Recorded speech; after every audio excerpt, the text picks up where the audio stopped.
Alrighty, y'all. Today is our first official school day where we're gonna be sitting in a classroom, like normal school. And the classroom that we're gonna be at is it's an Austrian high school called the Viennese Gymnasium. Although, since it's still summer, these people will be on break, so we won't meet any high schoolers, but we'll still get a taste of like what Austrian high school is like just by being in the building.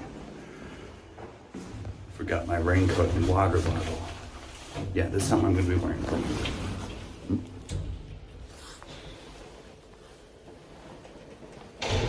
Why did my elevator open? Yeah, there we go. Okay. Yeah, I forgot my water bottle and my raincoat, so that's why I went back. So yeah, now we're gonna go back down to class.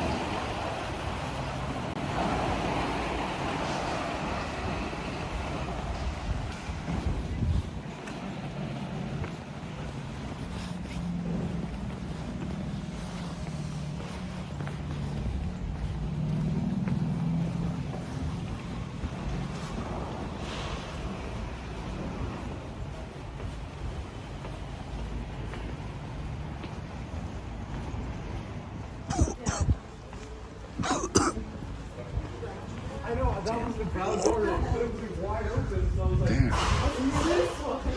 This high school is also under construction a little bit.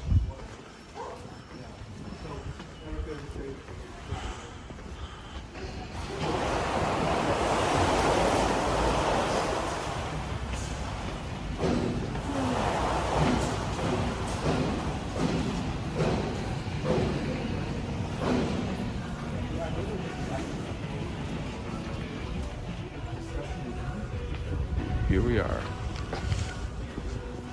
Wow, this is a nice, like, middle school / high school. Is this a middle school or is that high school? This is a nice middle school. These Austrians have it real good. Wow, they have lockers. We didn't have lockers at my middle school.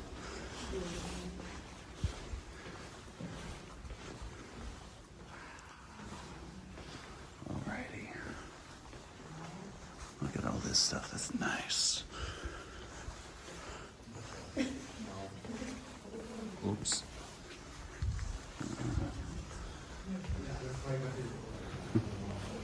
Yeah, this is a lot nicer than my middle school.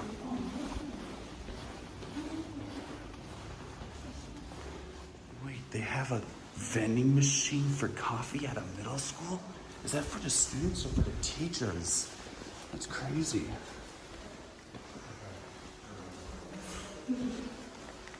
Wow. Look at this. This is nice. This is a middle school. Ooh, that's a nice little view.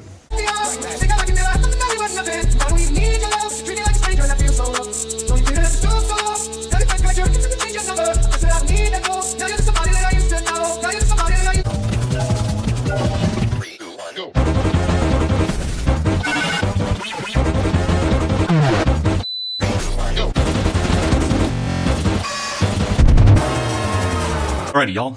So, class is over, so I figured I'd show y'all some of the notes I took during lecture. I apologize if they're really confusing, but yeah, okay. Lecture 8/5/2024, Antiquity to 1500. Stephansdom plan. Meet at 2:20 p.m. instead of 2 o'clock p.m. Roman era. Vindobona. Vienna is of Roman foundation. The Danube was a port of the Roman Empire. Vienese landwork boundary, literally line boundary border.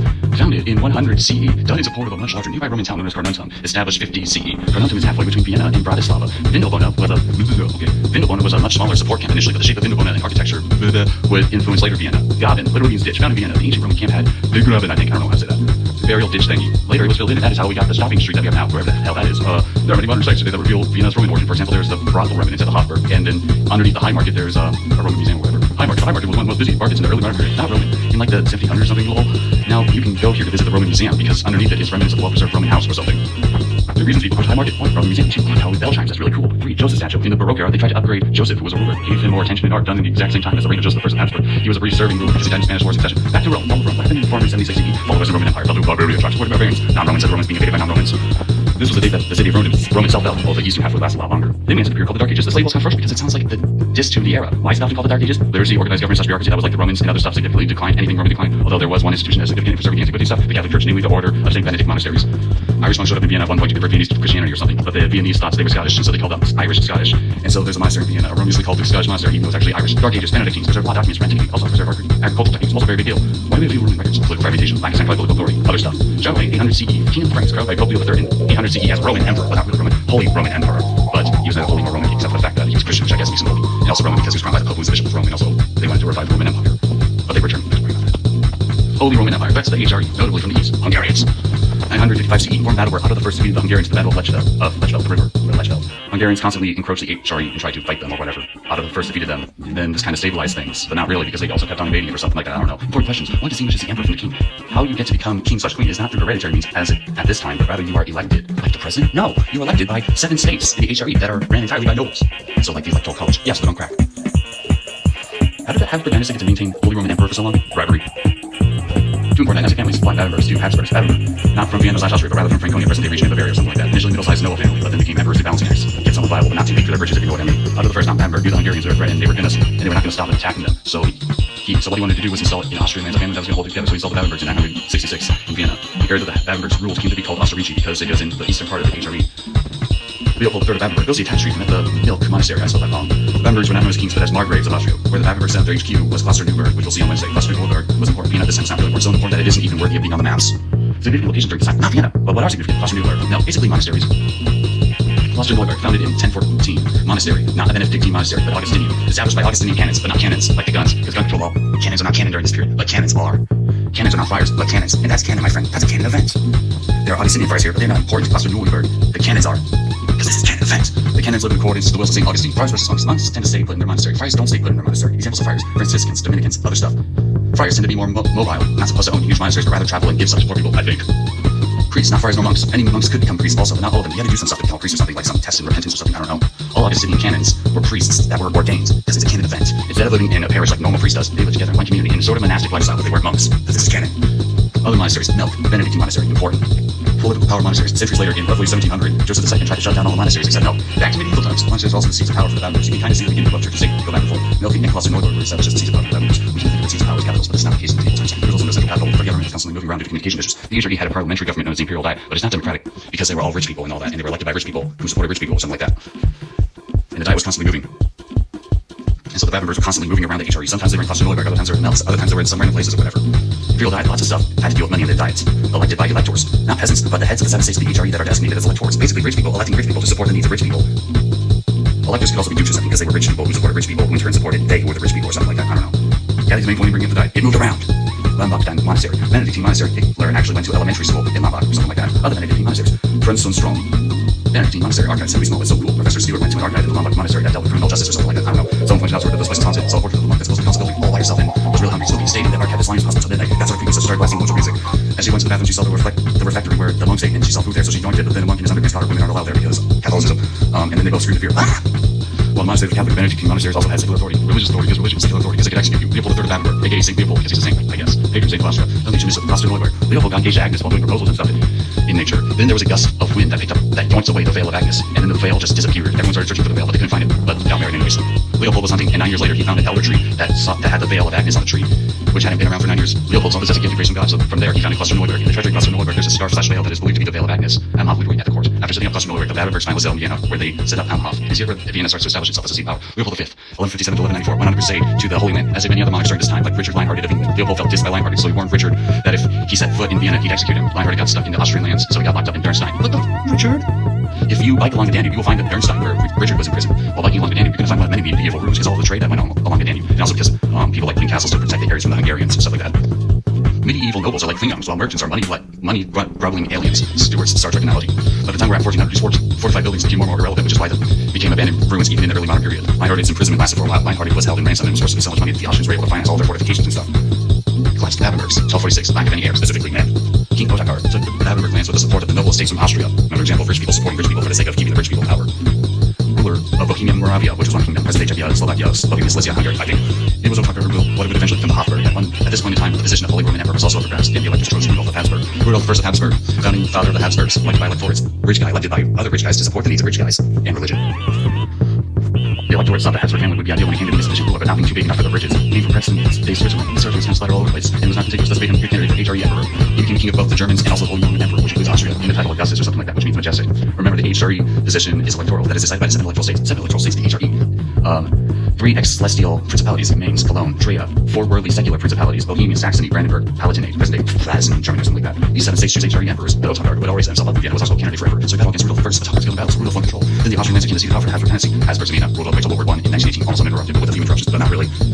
Rudolf I was the first Habsburg Holy Roman Emperor. Crown of the Habsburg, not a place of the imperial treasury, which you can visit with your own pass, basically my pass, as many times as I want, and visit it multiple times to really take it all in. Same with the consistor, just an example. This crown was worn by the HRE emperors all the way until the collapse of the HRE during the Napoleonic Wars. Frederick III, 1415 to 1493, Archduke of Austria. Austria was Archduchy. At this time, Emperor of the HRE from 1452 to 1493 created an excellent strategy to keep power. Marriage strategy led others wage war. You have Austria married, and also unjust. He was marriage strategy to gain power for himself and his family. Maximilian I, 1459 to 1519, son of Frederick III. Frederick III contracted marriage alliance for Maximilian I, Archduchess Mary Burgundy, 1457 to 1482. Burgundy was a duchy that had present-day Belgium, Luxembourg, and others. It was during this time that the Habsburgs really picked.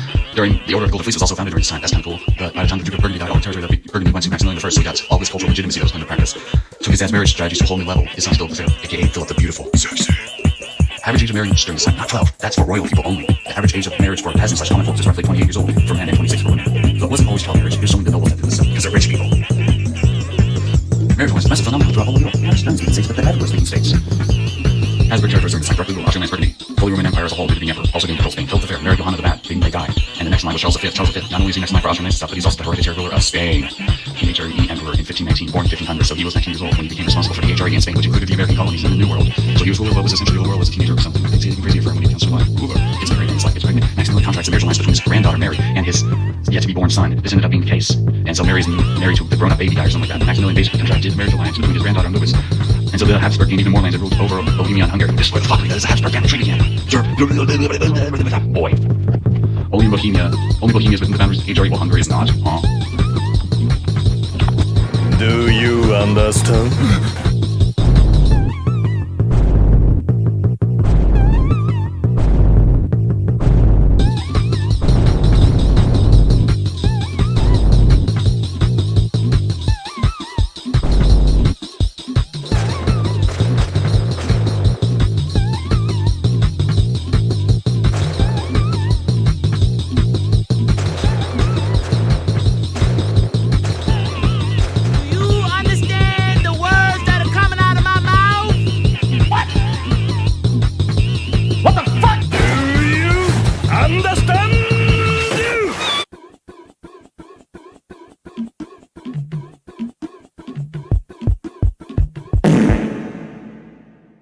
Weather update.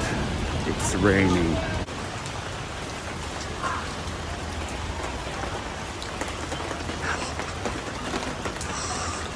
Alrighty, y'all. It's raining outside. I'm back at my apartment, but I'm about to head back out to get some lunch before we meet at the Stephansdom at 2:20 p.m.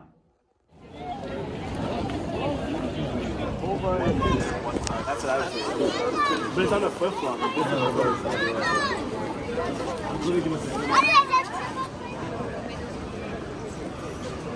Sorry.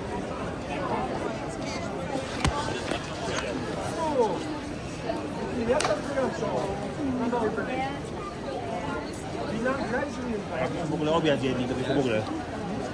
Ale ja już ten całkowicie szukuję.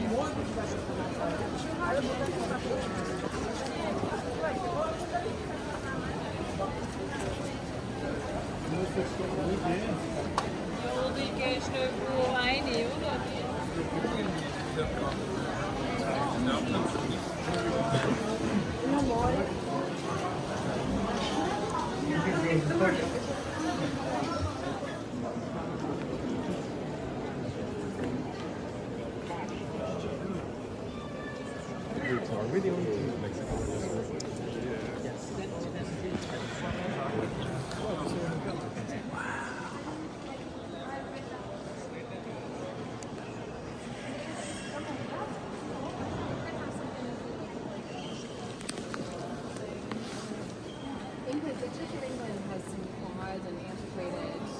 Yeah, it's a different. It used to be Catholic until the 16th century when they had this big schism and they decided to found their own church, right? So the Anglican Church is kind of Catholic light. Big sound, yeah. Big space. I think Italy as well. And I mean,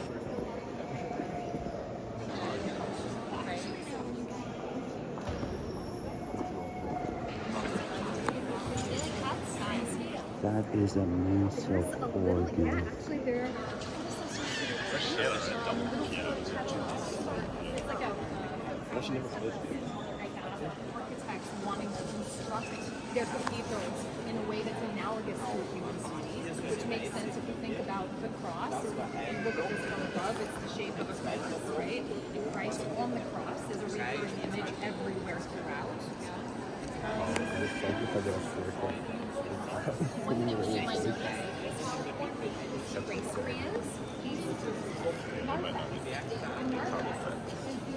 Immediately following the main portal, where you arrive before you enter the church hall.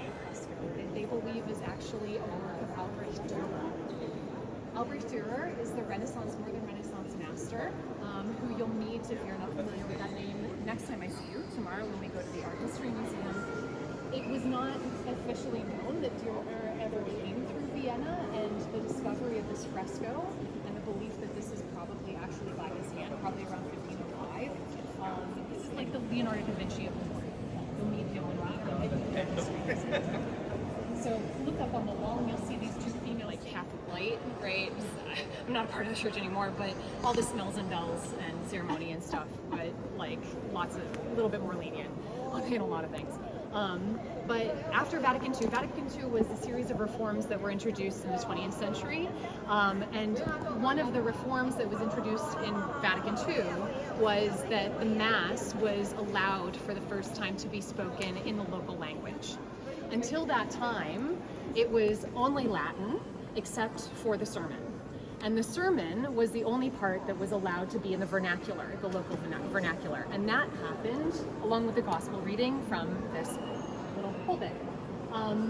This is interesting because the pulpit itself has lots of architectural references to this being the place, the intersection location of the divine and the earthly.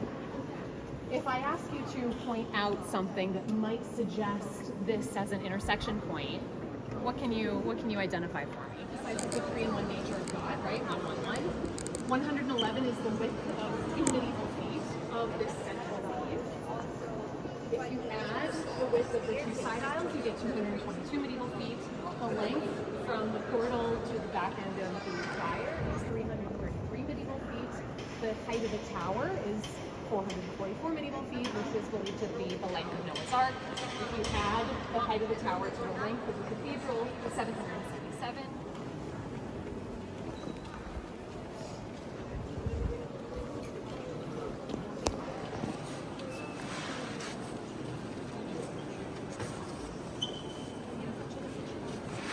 This is actually an organ bracket. We were talking about organs and the kind of forefathers to organs a minute ago.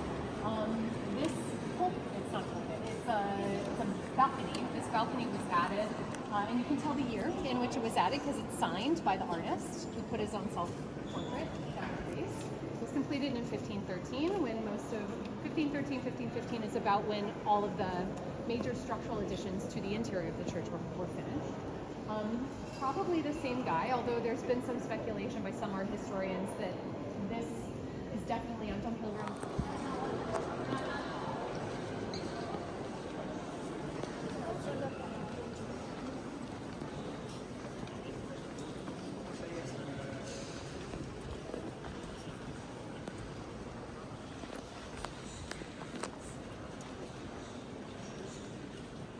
Included in your combination ticket is the catacombs, and I really encourage you to take advantage of the catacombs. But for the Catholic faithful, you have to be, if you believe that apparently in order to get into heaven, you have to be buried on hallowed ground, on consecrated ground, inside the confines of a consecrated cemetery.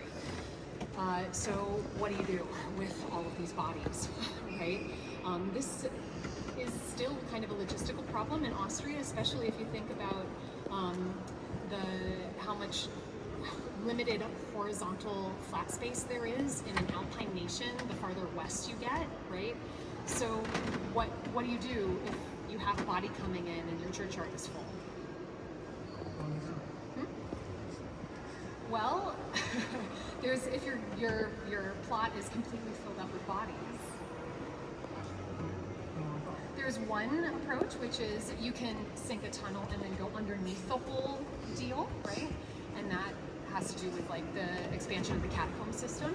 Yeah, the catacombs were added and expanded upon in this church in order to furnish more space for the plague dead. But there's another solution. Space-saving option, yeah. What? They didn't quite get to cremating, you know. This is already kind of a mass grave, yeah. What? There's a space-saving option that allows for individual graves, but also saves space, and namely, they still practice it in Austria today. It's turning people out of their graves, reusing the grave plot. What that means, though, is that usually most of the tissue is rotted at the point that they really need to use that grave again. Usually the case, and all that's left is bones. And so what they'll do is take the bones and very carefully place them inside a collecting facility that is only there to store and house bones. Usually what they'll do is take the skull and they'll very beautifully, ornately paint, for instance, the person's name or their initials and like flowers and other insignia on them, and they'll place the skulls in a special room, and then the femurs and ulnas, the long bones are typically the ones that are kind of the last to go along with the skull, and that's a much more compact way of storage on holy ground. It's called the Wiener Neustädter altar, the altar from Wiener Neustadt. Wiener Neustadt, it means Vienna New City.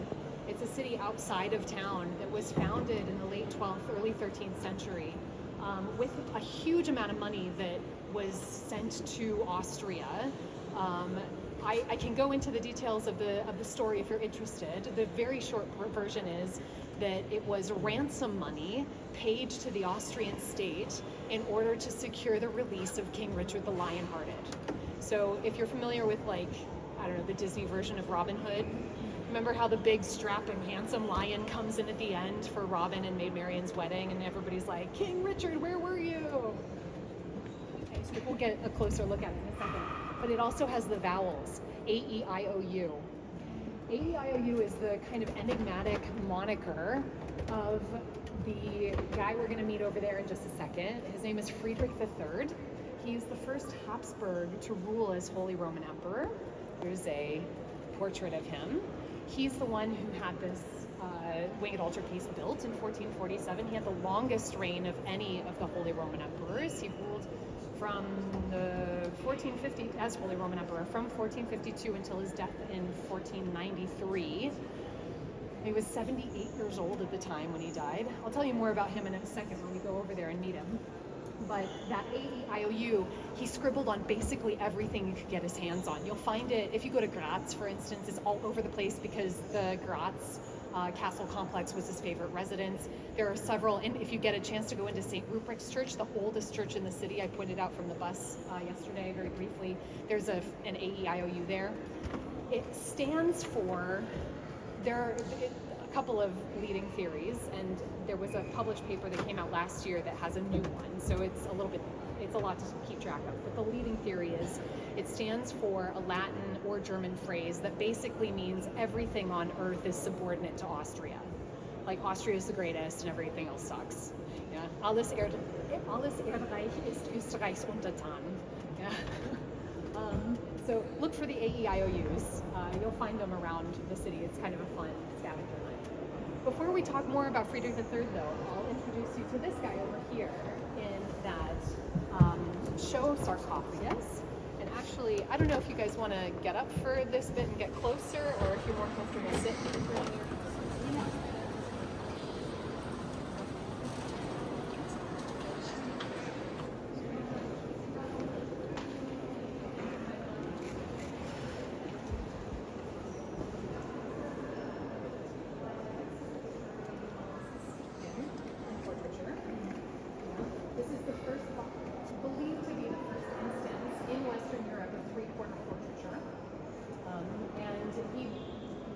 died at the age of 25 in 1365. Only 25 years old, very accomplished in his lifetime. He founded the university here in Austria. He was in competition with his father-in-law throughout his entire kind of married life. His father was Holy Roman Emperor Charles IV, and he had a seat in Prague. Has anybody been to Prague? Not yet. You guys are going? No. Some of you. Okay. Yeah. You'll notice there's St. Charles Bridge, Charles University. Charles University was founded like a year before University of Vienna. He was a major figure, but Rudolph wanted to kind of go toe-to-toe with his father. So he did a lot of things. He established a stable currency by introducing the Vienna Pfennig. One of the things that he did was he had this document forged and then pretended to find it. And this document just very conveniently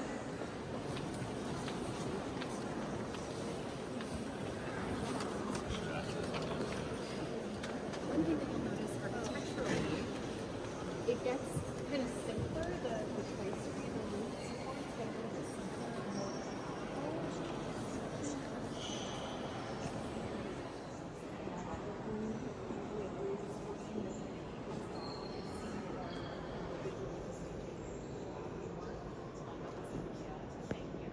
but this is the sacristy, and you can see some of the more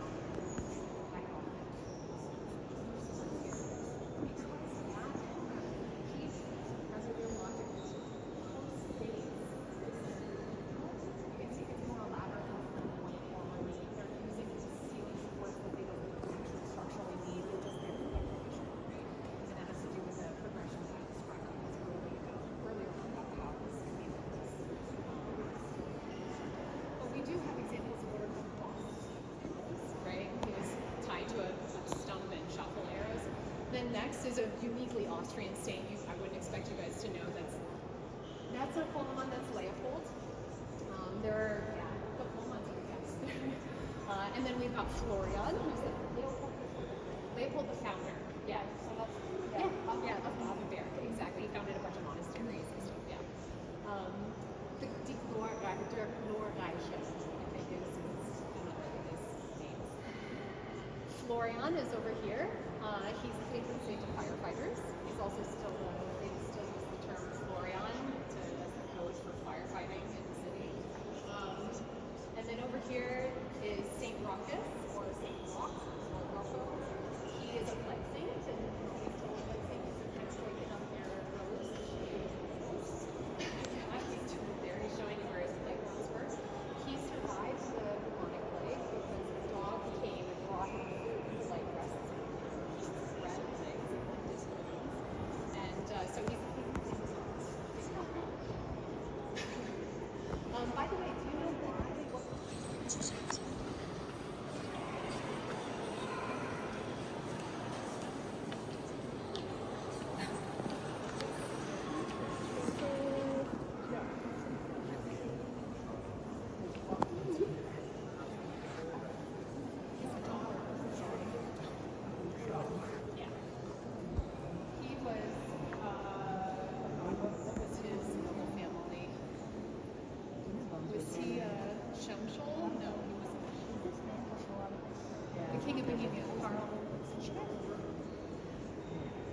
Was Luxembourg the wife? His wife was Catherine of Luxembourg, I think. Gosh, you're really testing my. Well, yeah. Great question. Friedrich III is buried here. His entire body is buried here, and I'll get to why that's kind of interesting in a second. Friedrich III is quite accomplished as kind of a figurehead of the Habsburg Empire. He reigned for quite a long time. He achieved quite an old age, and in fact, the way that he died, it was rather abrupt actually. He decided to joust at his daughter's wedding at the age of, I think, 77 or something like that. I mean, he was already quite elderly for the time too, which I think that the average male life expectancy was like 40 at the time. Yeah. We're talking 1493, ended up becoming kind of life-threatening, and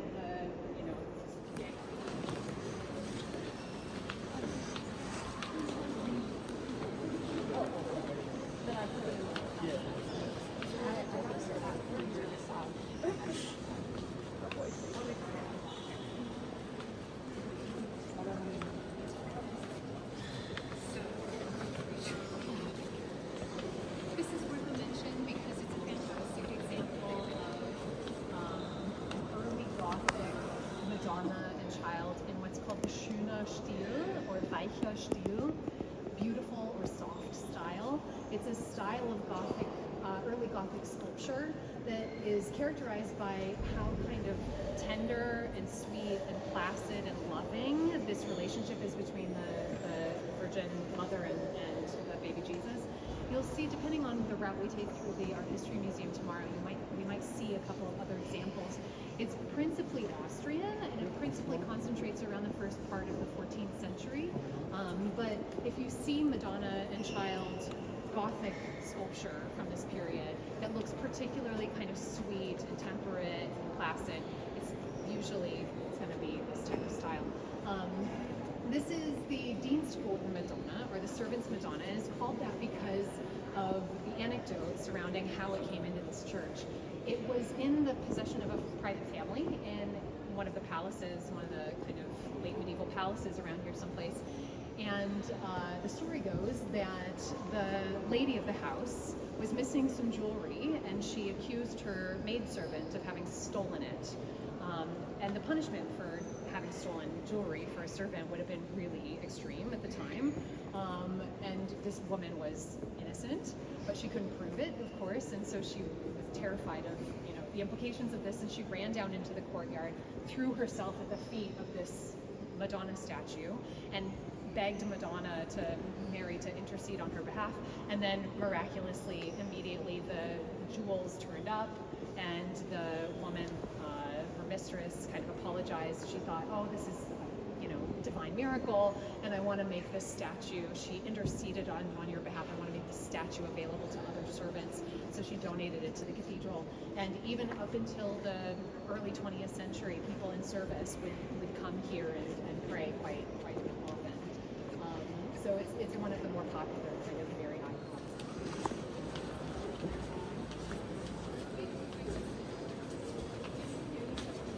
Chapel, because copulation at the time was a synonym for marriage. Without their parents' permission, by the way. He and his wife Constanza, they got married here.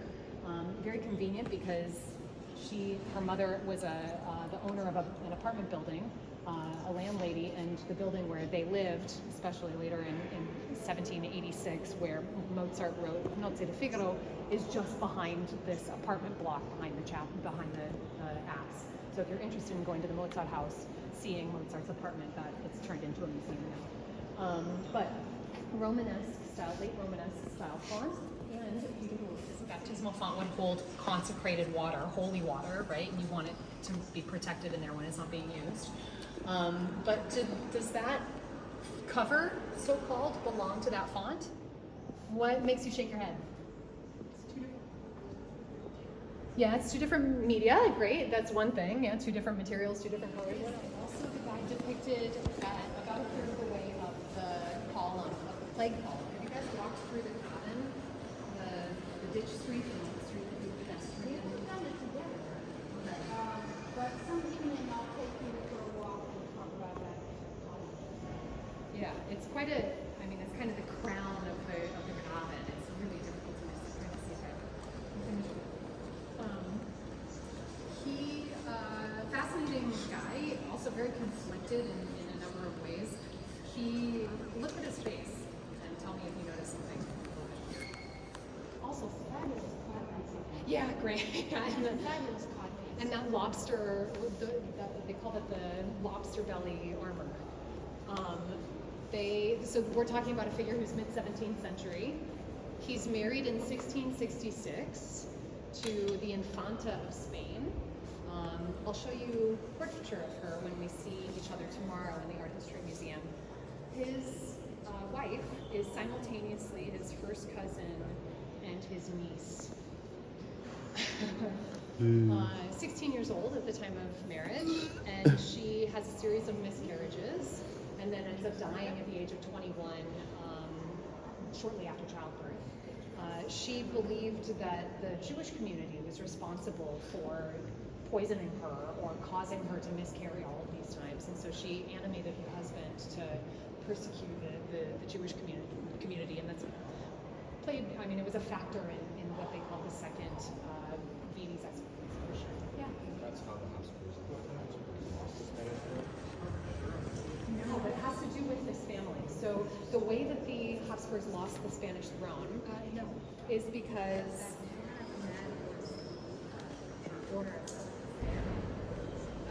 right, that's a little bit earlier. Yeah, that's about 150 years earlier. So let me see if I've got. It makes it easier to keep track of. Oh, this crucifix. I'm not sure. It looks like a 20th century reinterpretation of the Gothic Christus. So this is also kind of interesting. I don't know if I'll get to talk about this tomorrow, but I'll kind of foreshadow it now. And if you're interested, ask me about it tomorrow. The result of a very contentious decision that was made after the Council of Nicaea convened. Was it Nicaea in the 1340s? Prior to the decision being made that 3 nails were used in the crucifixion device, the belief was that it was 4 nails, so that the feet were next to each other like this on a little platform. And the 4-nail theory was displaced by what now is called triclavianism, the belief in 3 nails rather than 4. But in terms of art historical relevance, this means that we see a shift in representation of Christ from, if I have a little platform to stand on and my feet are right next to each other and I'm just going like this is a pretty static representation of the human form, right? There's not a whole lot of movement here. If I have to put one foot on top of the other, I'm forced into a contrapposto, right? One hip has to dip because the weight goes into the standing leg. My shoulders go in the opposite direction to counteract that weight shift, and I hang a little bit from the hands. There's a replica outside too. Oh, okay. So that's a cool. So there's more. Yeah, there's more. There's more. Oh, yeah. So this is the original. There's a replica you can get closer up to outside, or when you come back for the catacombs tour, you can get closer to the base of that over there. It's a former headstone. You guys remember that there was a cemetery surrounding the church, right? The story goes that at some point, these 3 dudes were off partying and had drunk a little bit too much, and were on their way home through the churchyard that used to surround the church. And they were kind of stumbling between the headstones, totally wasted. They came across this, and they were like, oh my God, it totally looks like Christ as a toothache. It's so funny. And then they kind of continued and stumbled home and went to sleep. Next morning, all 3 woke up with like the worst toothaches that you can imagine. And they all went to like the barber surgeon, which is where you went in those days for like amputations and, teeth extractions and everything. And they had their teeth pulled, and they put poultices on their gums.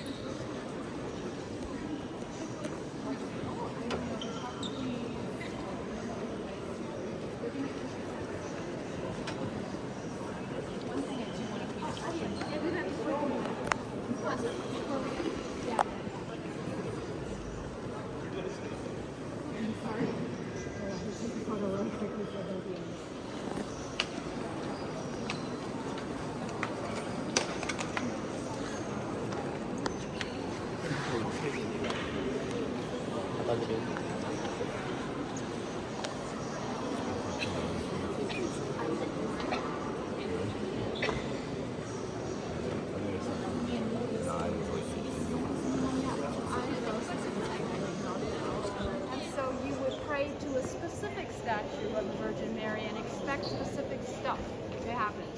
The Protestants come along, and in particular the Calvinists, and they ditch all of these icons. And there's a movement called iconoclasm, which is called breaking of the icons. So when you go into a Calvinist church in New England or wherever, there's nothing. It's all white, no statuary, blah, blah, blah. So that means that when certain areas went Protestant and then went back and forth, between Protestant and Catholic and all, Catholics, when they're trying to combat Protestantism, they're like, oh,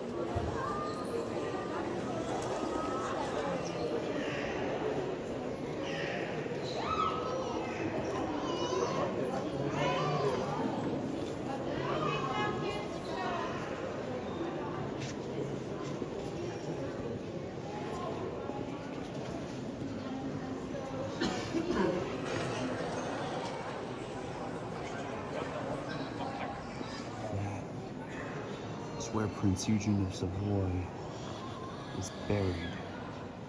You can see the little cobweb hanging from his chin Uh-huh. at the front, and then he has like a gray, looks like a shadow, but I think that's the beard. Huh. Okay. So, Sorry about that. So,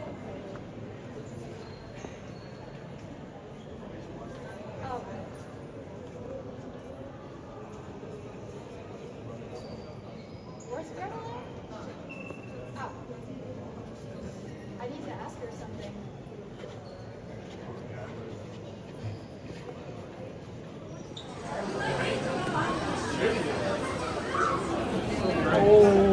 The what? From the Middle East? No, I'm trying to think of what you might be referring to. Okay. A stone from Jerusalem? No. I feel like I heard that there's a myth of a stone taken from Jerusalem and was integrated into the city though. Did you guys have a reading? Because I think that might be mentioned. Okay. I feel like I've come across that before, but I don't know where that would be. I've heard that legend before. It's possible this case here, but I don't know where it would be. No, this is this 05. This incision is actually more recent. The original iteration of this was done in paint, and it dates to the Second World War.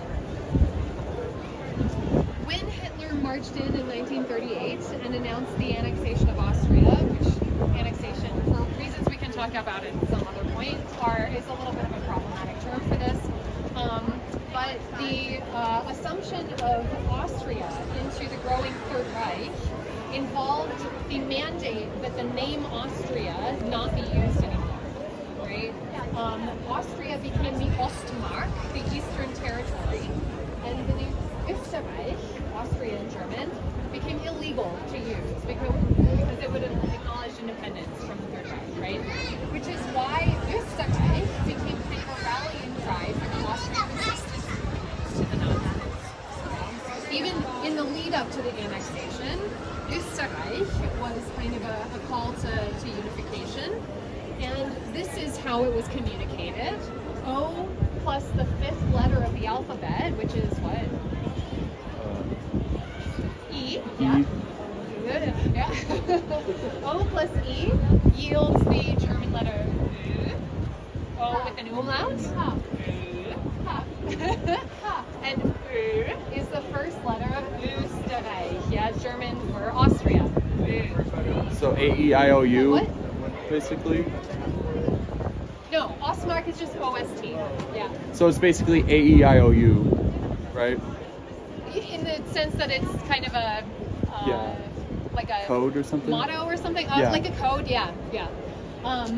So this 05 called to mind Österreich, this now illegal to use name for Austria prior to the annexation, and it was painted all over the streets and first floors all over the country.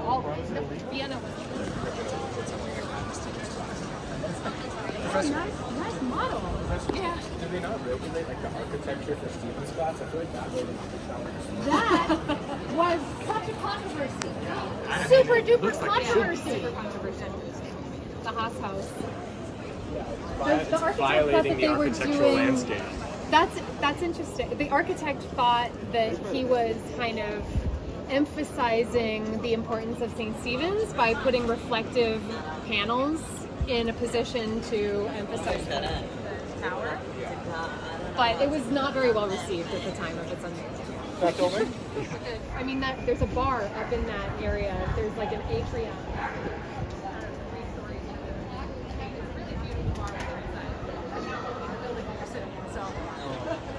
Okay. So, back to the Austrian resistance movement.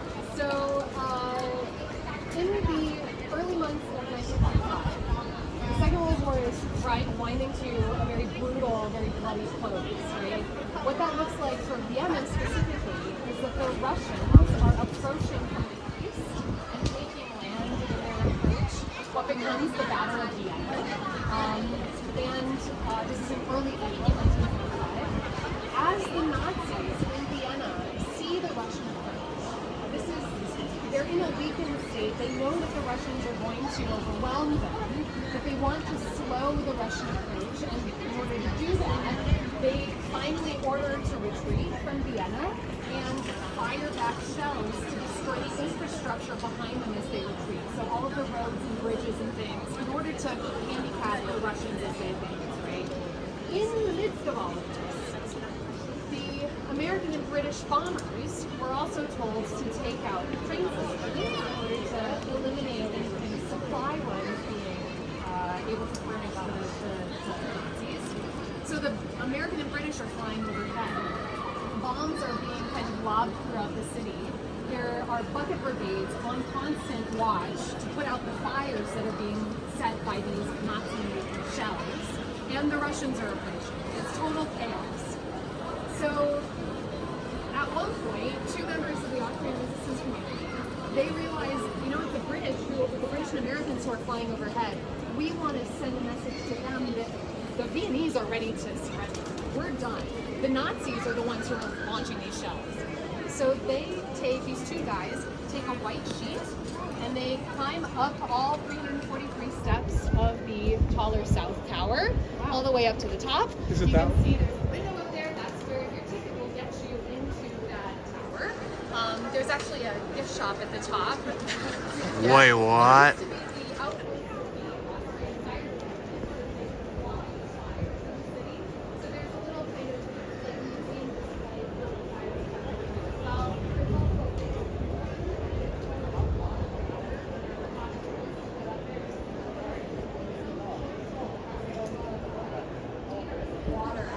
All the way up. There's no elevator. Right? Wait, so there's free on the What? No, it's not free. they gouge it for it. So you'll see how much time it is tomorrow. You'll go all the way up to the top. What these two members of the Austrian resistance movement then did is they climbed out through a window and they went further up the exterior of the tower. Behind this sheet. The American the message was received, but the Nazis also sent it. And they wanted to then send a message and destroy the tower in retribution for the flying force. And so this one substance commander, he saw this,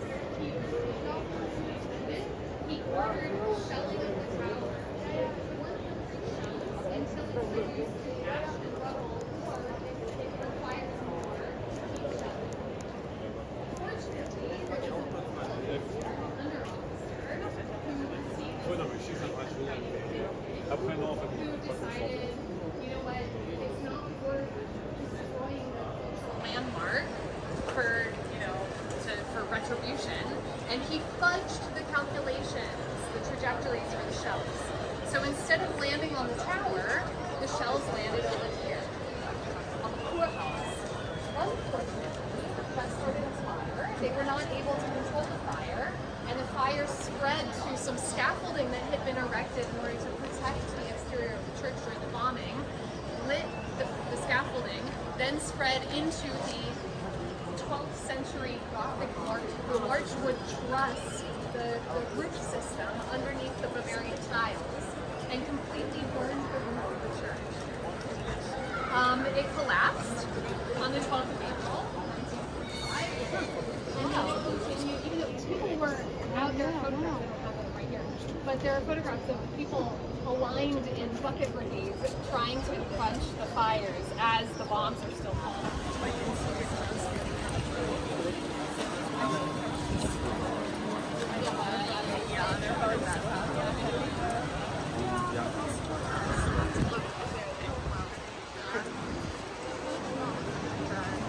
I've seen it also after. Oh yeah. Right? Surprises. Yes, surprises.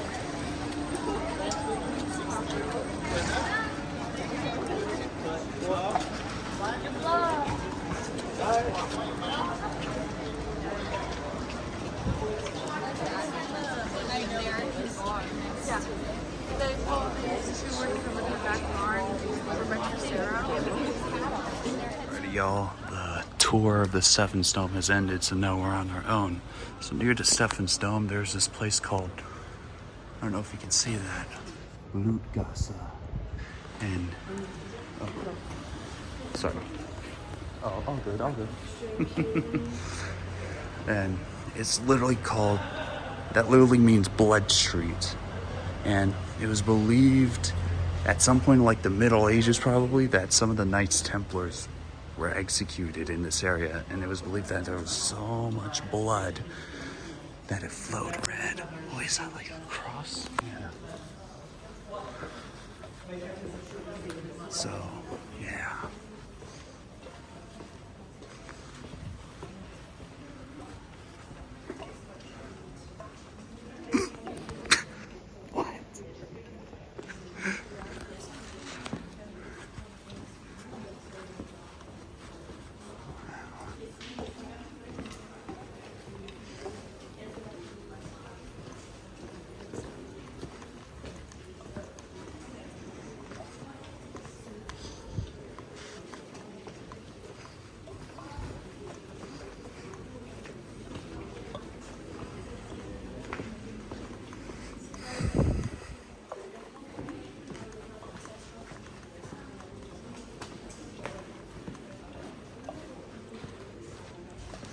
Ugh, what the hell?